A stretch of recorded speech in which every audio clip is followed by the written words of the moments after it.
Your driver's license is a diploma. Your passport is a credential. And your master's degree may be worth less than both of those. We live in a world where everything has to be certified. We need to have the PDF for literally every single skill that we have. And not only that, everything has to be on our LinkedIn profile because if not, nobody's gonna recruit you. Anyway, I'm not here to judge the modern system. I'm here to clarify what credentials really matter. What will take a lot of time, but will also unlock a world of opportunities. What will look good on your LinkedIn profile under those accomplishment sections that you have. My name is Mehin. I'm a law student. Law school exams, GMAT, language certificates, 4 of those, the Spanish C1 diploma, the French C1 diploma, the driver's license, 2 English certificates.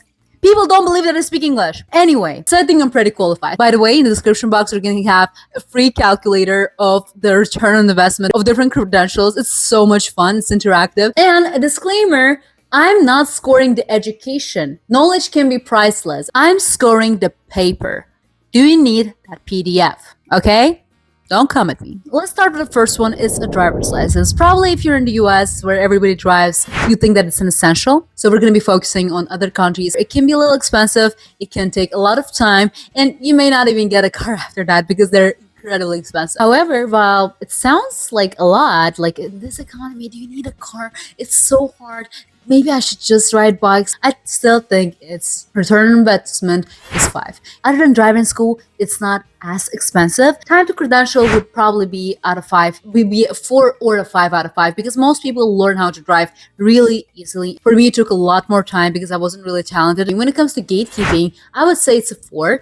Yes, it's true that you can't drive without driver's license, but I'm not talking about this. Since I got into the workforce, I realized that there are way more workplaces that require you to have a driver's license. When it comes to utility, it's a 5 out of 5. You need it every single day. It makes your life so much easier. It makes everything so much faster. Now let's move on. The thing that I'm incredibly familiar with, language diplomas. Oh my god. And we're gonna have a couple subcategories at this point. So we have 2 types of diplomas. It's state valid certificates like the HSK, etc.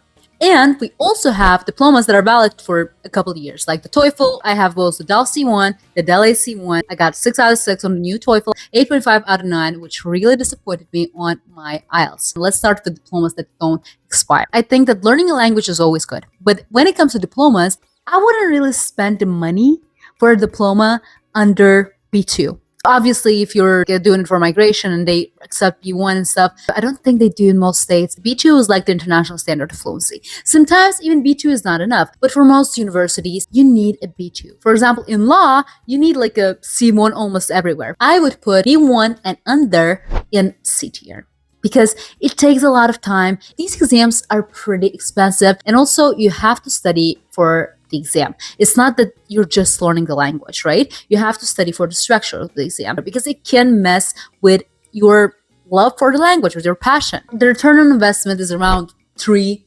maybe even 2 here. Time to credential is like a 3 too because it takes a lot of time. It doesn't gatekeep anything. I'm not saying that it's bad. Or the language is incredibly complicated, like it's Mandarin, and you know you're never going to learn it to like a B2 level, and you just want to confirm that you've taken the time and spent the money. So I think it depends on the language and on your goals too. For me, it's around C, maybe B tier. Let's move on to B2, C1, and C2 diplomas. They're incredibly valuable. Most universities will admit you with that level. However, there's also a caveat. I think people overestimate how valuable languages are in the labor market. When I was getting my diplomas in Spanish and French, and there are not that many people that speak Spanish or French in my country, I thought it was going to get me like a million interviews. I wouldn't say it does.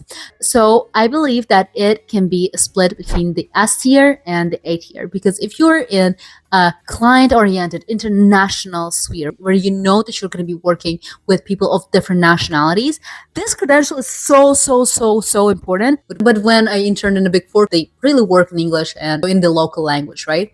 They don't really care if I speak French or not. So consider other factors. Now, continuing on our language certificates, let's move on to diplomas that have an expiration date. Oh my God, they're so annoying. They're so complicated. You can never get the highest grade because you need to be attentive. They're incredibly expensive. I keep them in B tier just because most universities require that if you're not from an English speaking country. It's gonna expire. You're gonna be so stressed. Now let's move on to the next one. While I am going to talk about other majors and major groups and be more specific on that later, especially towards the end of the video, we're going to be ranking a lot of different majors, probably yours too. Let me tell you something that I'm the most familiar with. A law degree. It's kind of complicated here. There's a problem. You need a law degree from the country that you live in. It's very prestigious, but there's also one good thing. Of course, a prestigious university does matter. However, if you get the bar exam, you're an attorney as much as somebody else is. So you basically get the same rights with maybe like a weaker education, you know?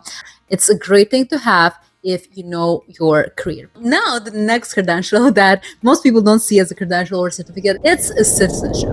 And you really understand when you think about immigrating, or you have to move somewhere, or you come from a country with a weak passport. The thing is that a citizenship can change everything in your life. If you're a traveler, if you work internationally, if you want to move freely, sometimes your citizenship is just not enough. You gotta get a permission to move around the earth. That's not very positive. That's why people change countries. That's why people wait for years. Probably not because they hate their own nationality, but because it limits them. It's in the 8th year. Unfortunately, yes. I'm not political at all, so maybe there's something I don't understand about it. So please feel free to explain it to me in the comments. But usually, it's very unfortunate that I have to wait for some visa to be able to travel to Europe, and I have to prove that I'm worthy enough. By the way, if you're enjoying this video so far, my name is Mehin, and if you want to support me on my way to 10,000 subscribers, subscribe and give me a like, please. I would love to have you here with me. So the next credential is online certifications. Coursera, like Skillshare does it. LinkedIn has a platform, and this one is going to be a little unexpected. Nope.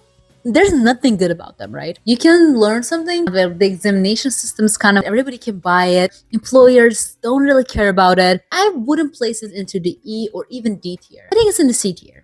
First of all, it's a pretty accessible means of accessing professional knowledge that you could maybe learn from YouTube. I'm not even arguing that, but it's in a way more structured form with exams, with hands-on projects and stuff. I think that's a great thing. And you can also immerse yourself in different fields to really know what you want to do before committing fully. Now let's talk about a degree again before moving on to general degrees. Let's talk about medical degree. My parents really wanted me to be a doctor. Of course they didn't agree, and let me tell you why. Return on investment, pretty expensive education, and get really high salaries in most countries. So let me tell you what's good and what's bad about this. First of all, the gatekeeping. It's like a 5. It's like a 6 out of 5. You can't be a doctor. I hope you're not a doctor without having a medical degree. When it comes to the time to credential, it's a 1. You have to study how much? Like in 20 years? You have to be like 50. Portability is like a 2. I think if you're a doctor, you can be a good doctor anywhere, but you know, there's a human factor, there's the language factor, there's the degree. It's an incredible profession. You can gain a ton of money from that. So if you disagree with any of the scores, or you think that actually the medical degree is like the best thing that you can get, I'm more than open for debate in the comments. So I will place it in the B tier. So now let's move on to majors. First of all, it's very hard to choose a major because you're like, what, 17, 18, 8 here. You need those skills. Even a computer science is not as prestigious anymore because of AI and stuff. That's very hard to master on your own. You really need to put in the time, the effort. You need the technology for it and stuff. A good university is going to provide you with that. This is cool. Let's say that the gatekeeping here is a little bit lower. Maybe it's higher in engineering. There's also that thing called licensed engineering where gatekeeping is pretty high. So it's A tier. Let's move on to nursing, health, psychology and stuff. This is A tier too. Anywhere. Like, I don't even think we need to talk about this. Like, this is not as hard as like getting a huge medical degree and becoming like a surgeon or something. I'm so grateful to people that do this. I feel like you have to be like incredibly dedicated. You have to really love what you're doing and be really ambitious for that. I'm so grateful. And now let's move on to business and everything that's close to it. I don't know. I'm gonna put into the C tier. Yeah, I'm sorry. Don't kill me. I really don't like those degrees. I really don't understand. I think they're like, it's cool to go to university for the networking, and you can learn so much more by like operating a business, maybe trying to work in tourism. I think the only thing is, if you want to work as an employee and stuff, yeah, you need a good degree. But if you want to do something of your own and you really just want to learn stuff, I don't think a degree is worth it here. So I'm sorry. But when it comes to humanities and stuff, it's in the C tier. Well, if you want to become a teacher after, maybe it's in the B tier. But generally, humanities, you know, it's so expensive, and then you don't get paid that well, which I don't think is right. But unfortunately, we live in this economy. So that's a little sad. That's it. So if you like this video and you want to be with me on my road to 10,000 subscribers, I'd love to have you with me on that ride.